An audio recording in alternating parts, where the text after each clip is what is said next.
I wanted to show you some design illustrations, and then I realized I had more than that in my files. And no one has ever seen these before.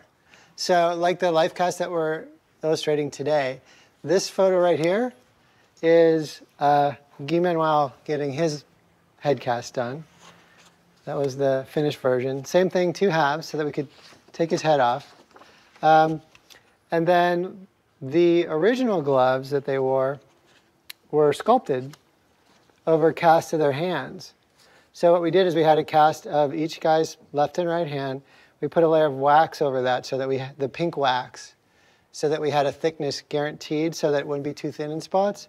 And then over that we sculpted a ribbed surface, and we sculpted individual plates on the back of each finger. So in reality, it was all one sculpture, including the plates. And then we actually made coverings that fit over each plate, and those were metallized. So it looked like it was a lot of different pieces, but that's how everything actually fit together so accurately. And then we started sculpting the guys. It's kind of funny how, this is kind of weird. All right, so this was Guy Manuel's head cast, and this was one of the concept sculptures for his character in the very beginning. And then with Tomas, the only request in the beginning was a wide visor, and then being able to have words go across it. So this is literally the very first sculpture that we did, trying to figure out what he was going to look like. Conversations in the beginning, you know, Tomas and I are both big fans of The Day the Earth Stood Still.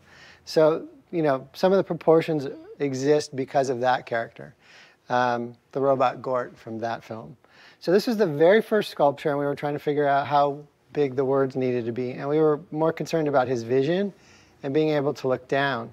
This went into a second phase where, again, we were trying to keep everything close to his head so that he could see what he was doing. And at this point, we had simplified the design around the ear, and the shape of the head had become rounder. Jawline, this visor, the beginning of the extended visor section is obviously starting here.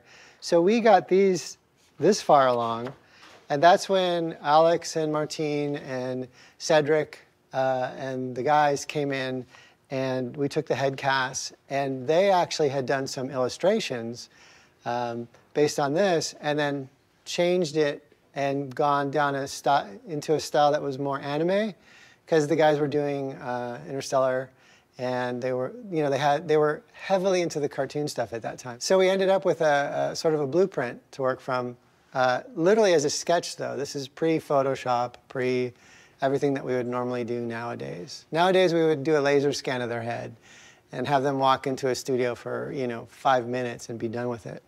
Everything is so different.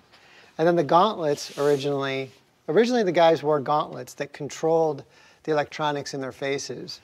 So the idea here was they wanted to have certain buttons that they could push to do pre-recorded and preset expressions and responses to things on one arm, and then the other arm was actually a keyboard that they could type.